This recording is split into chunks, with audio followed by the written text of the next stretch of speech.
ഇങ്ങ ഒടുവില് രാഹുദശ തുടങ്ങിയ ഗൗരിക്ക് സ്വാപഹാരകാലം 3 കൊല്ലവും ചില്ലറയും നടക്കുകയാണെങ്കിൽ അതിനു മുമ്പ് നടക്കണം എന്നാ ജാതകത്തില്. രാധേ ആ ചായ ഇങ്ങോട്ട് എടുത്തോളൂ. വട ഇനിയും വേണം.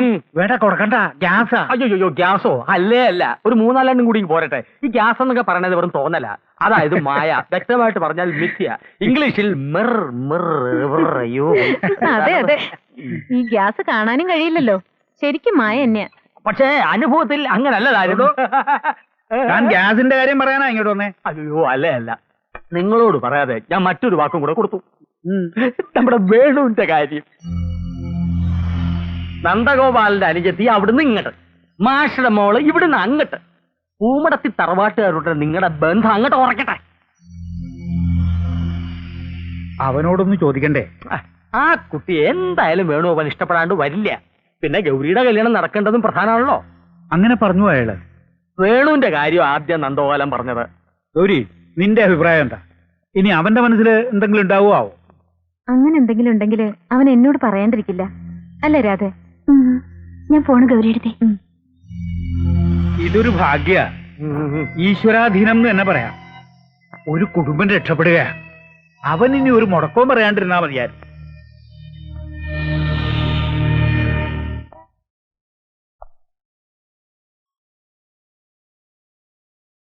രാധ ഒന്ന് കാണായിരുന്നു. ഉണ്ടോന്ന് നോക്കട്ടെ.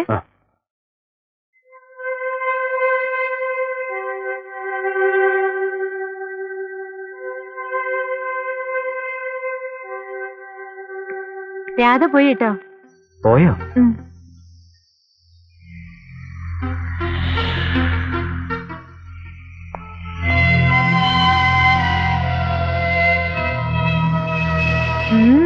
ആസ്വദിച്ച് കഴിച്ചോ. ചേച്ചിയുടെ കൈകൊണ്ട് ഉണ്ടാക്കിയതിന്റെ സ്വാദ് ഇനി കുറച്ചു ദിവസം കൂടെ ഉള്ളൂ. ഗൗരിയെടുത്തി ഗൾഫിൽ പോവാ? ഗൗരിയെടുത്തി പോകും. ഓ കല്യാണം. ഏറ്റവും പോക്ക് ഇന്ന് എന്തൊരു ഉത്സാഹം അല്ലടാ വേണു. 2-3 ദിവസമായി. അന്ന് അമ്പലത്തിൽ പോയി വന്നതിന് ശേഷമുള്ള ഉത്സാഹമാ. കളതമാശ. ഇനിയിപ്പോ നീയും കൂടി ഒന്ന് മനസ്സ് വെച്ചാ കല്യാണം വേഗം അങ്ങോട്ട് നടത്താം. ഗൗരിയെടുത്തിയുടെ കല്യാണക്കാരിയല്ലേ, ഞാൻ എന്തിനും റെഡി. അതെനിക്കറിയാം. നിനക്കും വേണമല്ലോ ഒരു പെണ്ണ്. അതൊക്കെ സമയമാകുമ്പോ നോക്കാന്ന്. ആദ്യം ഗൗരിയെടുത്തിയുടെ കാര്യം. ഗൗരിയുടെ കല്യാണം നടക്കണമെങ്കിൽ നിന്റെ കല്യാണം നടക്കണം.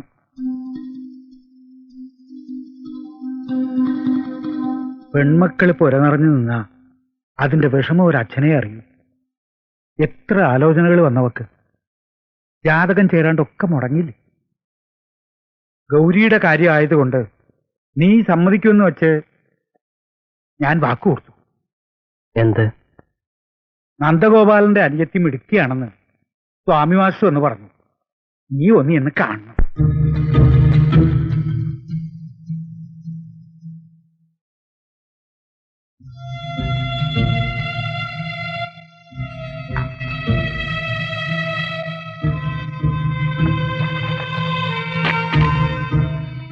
നീ ഒന്നും പറഞ്ഞില്ല. ഇതിലും നല്ലൊരു ബന്ധം നമുക്കിനി കിട്ടില്ല.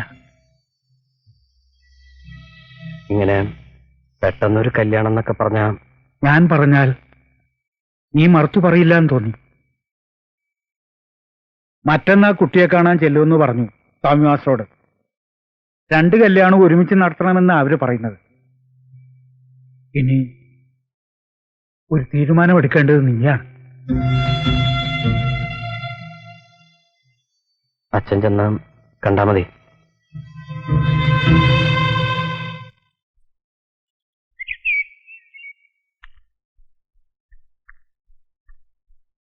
അതെ, ഇങ്ങനെ കണ്ണിന്റെ മുമ്പിൽ നിന്ന് ഒഴിഞ്ഞു മാറിയ ജീവിതത്തിൽ നിന്ന് ഒഴിഞ്ഞു മാറാൻ കഴിയുന്നാവും. കഴിയും. ഗൗരിയത്തെ കുറിച്ച് ആലോചിച്ചാൽ മതി. ആ മുഖത്ത് സന്തോഷം കണ്ടപ്പോ ദൈവം നിശ്ചയിതാവും. അതിനെ എതിർക്കാനുള്ള അഹങ്കാരമൊന്നും എനിക്കില്ല. നീ വെറുതെ തത്വജ്ഞാനം പറയാണ്. സ്വന്തം കാര്യം ആലോചിക്കണ്ടേ? ചിലപ്പോ സ്വന്തം കാര്യം മാത്രം ആലോചിച്ചാല് ഇല്ലാണ്ടാവണത് ഗൗരിയത്തിന്റെ ജീവിതമല്ലേ. സ്നേഹത്തിന് ഇങ്ങനെയും ചില രീതികളുണ്ട് വേണോട്ടാ, അകലം പഠിക്കേണ്ട രീതികൾ. അപ്പോ നമ്മുടെ സ്നേഹത്തിന് ഒരു വിലയില്ല? സ്നേഹത്തിന് എന്നും വിലയുണ്ട്. ഏട്ടനും അനിയത്തിയും തമ്മിൽ സ്നേഹം ഉണ്ടാവില്ലേ? സുഹൃത്തുക്കൾ തമ്മിൽ സ്നേഹം ഉണ്ടാവില്ലേ? എന്തിന് ഒരു തീവണ്ടി മുറിയില് ഒന്നിച്ച് സഞ്ചരിക്കുന്നവർ തമ്മിലും സ്നേഹം ഉണ്ടാവില്ലേ വേണോട്ടാ? സ്നേഹത്തിന്റെ വില കൂടുക സ്വാർത്ഥത ഇല്ലാത്തപ്പോഴാ. ഇനി വേണോട്ടന്റെ അനിയത്തിയ രാധ അതും എന്റെ ഭാഗ്യ.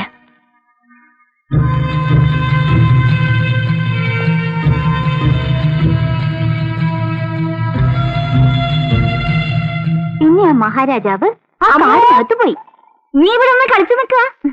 ഉമ്മർക്ക് ആ ചായ ഒന്ന് കൊണ്ടുപോയി കൊടുക്ക. അതിനവിടെ അയാൾ വന്നിട്ടില്ലല്ലോ. പൂച്ചമാഷും ഒരു വയസ്സിനല്ലേ ഉള്ളൂ. അവർക്ക് വല്യം കൊടുത്താ മതി. പറയണോ ഒന്ന് കേക്കും അമ്മേ. എന്ത് കഷ്ടം ഇത്. പിന്നെ വാ, ചായ കൊണ്ട് കൊടുക്കാം. അവരൊന്നും വേണ്ടാന്നേ. വല്യമ്മ പൊയ്ക്കോളൂ, ഞാൻ വന്നോളാം. പോ. എന്തായാലും വേണുവിനൊന്ന് വരായിരുന്നു. ഇങ്ങനത്തെ ചടങ്ങിലൊന്നും അവന് വിശ്വാസം ഇല്ലാന്ന് ഇപ്പോഴത്തെ കുട്ടികളുടെ ഒരു കാര്യേ. പിന്നെ ഞാൻ പറയുന്നതിനപ്പുറം ഇല്ല അവൻ. അമ്മൂ ദാ വരണോ. കുട്ടി വരുന്നുണ്ട്, നഖശിഖാന്തം കണ്ടോളൂ. അയ്യോ,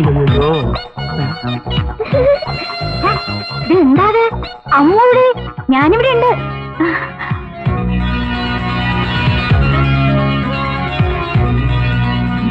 എല്ലാവർക്കും ചായ കൊടുക്ക. എന്റെ അച്ഛന്റെ. ഇപ്പോഴത്തെ കുട്ടികൾക്ക് കാണണം, സംസാരിക്കണം എന്നൊക്കെ ഉണ്ടാവും. ആ അമ്മൂനിനെ കാണണമെന്നോ മറ്റോ ഉണ്ടാവോ? കാണുന്നൊക്കെ നല്ലതാ, സംസാരിക്കണത് നല്ലതാ. നന്ദൻ കണ്ടാലും മതി.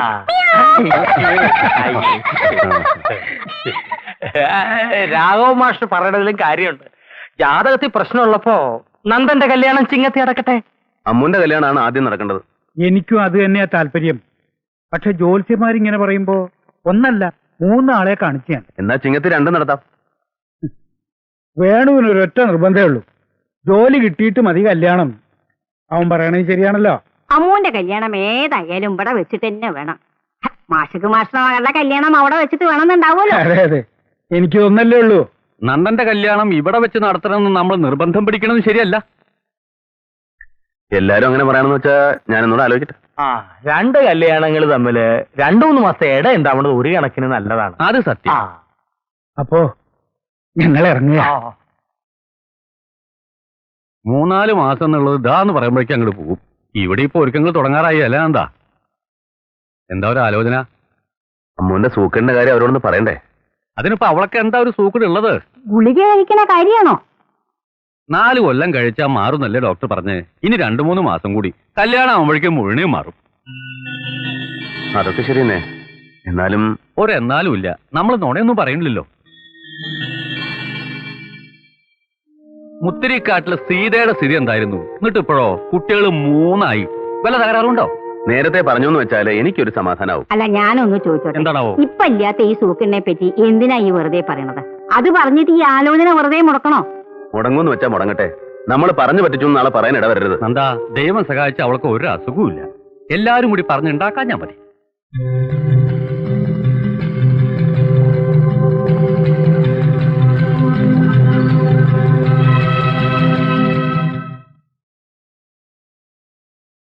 മോഹിനിക്ക് എഴുതിയില്ലോ. ചന്ദ്രമതിക്കൊന്ന് അയക്കാം. വരുമൊന്നും ഉണ്ടാവില്ല അത്ര ദൂരത്തുനിന്ന്, എന്നാലും അയക്കണം. അച്ഛൻ തന്ന ലിസ്റ്റിലൊക്കെ എഴുതി കഴിഞ്ഞു. എനിക്ക് എവിടെയടുത്തോട് കൂടി കിട്ടിക്കഴിഞ്ഞാൽ കംപ്ലീറ്റ് ആയി. നിനക്ക് വേണ്ടേ? 10 രൂപ മതി. ഒരു 20 അവന് കൊടുത്തേക്ക്.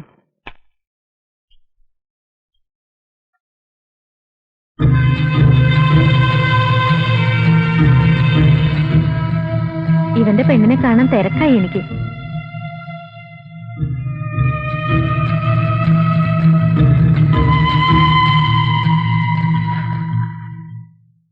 പരമനുള്ളത് കൂടെ ഇതിലുണ്ട്. കള്ളു കുടിച്ച് കറങ്ങി നടക്കണ്ടേ? കുട്ടിമാമയെ ഒന്ന് സഹായിക്കാൻ പറയും കല്യാണത്തിന്റെ കാര്യങ്ങളിലൊക്കെ. ശരി, വരും മക്കളെ, വാ. എനിക്ക് സെലക്ഷൻ ഒന്നും അത്ര നിശ്ചയില്ല. കല്യാണപ്പടവോ മദ്രാസിൽ നിന്ന് വരുത്തിച്ചതാ. എന്നെ വിളിക്കായിരുന്നില്ലേ തുണി എടുക്കാൻ പോകുമ്പോ? നിനക്ക് ഇഷ്ടായില്ലേ? കുട്ടിമാവയുടെ ഭാര്യ ചിലപ്പോ കേൾപ്പിച്ചു വരും. ആ ചെക്കനെങ്കിലും പറഞ്ഞയക്കാണ്ടിരിക്കില്ല. കാശ് എത്രയാച്ചാ കൊടുത്തേക്കാം, അവരെ ഇഷ്ടത്തിന് വാങ്ങിക്കോട്ടെ. ഇതും ഇട്ടോണ്ട് ഞാൻ കല്യാണപ്പന്തലൊരു വേലത്തിലുണ്ട്. കല്യാണപ്പന്തല്ലോ? ഇവിടെ ഒരാളതാ. നീ എങ്ങനെ കല്യാണത്തിന് വരിക? പിന്നെ അങ്ങോട്ട് കയറി ചെല്ലേണ്ട പെണ്ണല്ലേ നീ? അതിനു മുമ്പ് അങ്ങോട്ട് പോവാ? ഇതായി പത്തലായത്. നന്ദന്റെ ഒരേ ഒരു അനിയത്തിയെ പൊന്നാരി പെങ്ങളെ കല്യാണത്തിന് കൊണ്ടുപോയില്ലേ നന്ദ? അതിന് ചില ചടങ്ങുകളൊക്കെ ഉണ്ട്. മൂത്തർ പറഞ്ഞ അനുസരിക്ക്. ആ വീട്ടിലെ പെണ്ണിനെ കല്യാണം കഴിക്കുന്നുണ്ട്. എനിക്ക് നന്ദന്റെ കല്യാണത്തിനോട് വരാൻ പറ്റില്ലെന്ന് അല്ലേ? ആ അത് തന്നെ. എന്നാ നന്ദൻ വേറെ കല്യാണം കഴിച്ചോട്ടെ. വീട്ടിൽ പറയാതെ. ഞാൻ പറയണത് എപ്പോഴും വിട്ടിത്തം, ഞാൻ ചെയ്യേണ്ടത് എപ്പോഴും വിട്ടിത്തം. ഞങ്ങൾ ഇങ്ങോട്ട് തന്നെ അല്ലേ മൂസേ വരുന്നേ? നിങ്ങൾ എങ്ങോട്ട് വേണേലും വന്നോ പൊയ്ക്കോ, എനിക്കെന്താ? എന്നെ കൂട്ടാതെ കല്യാണത്തിന് പോയാലേ അപ്പൊ കാണാൻ അങ്ങനത്തെ സ്വഭാവം. അബദ്ധാവോ? പിന്നെ അബദ്ധാവും, അല്ലെങ്കിൽ അബദ്ധാക്കും ഞാൻ. അമ്മ കളിക്കുന്നത്.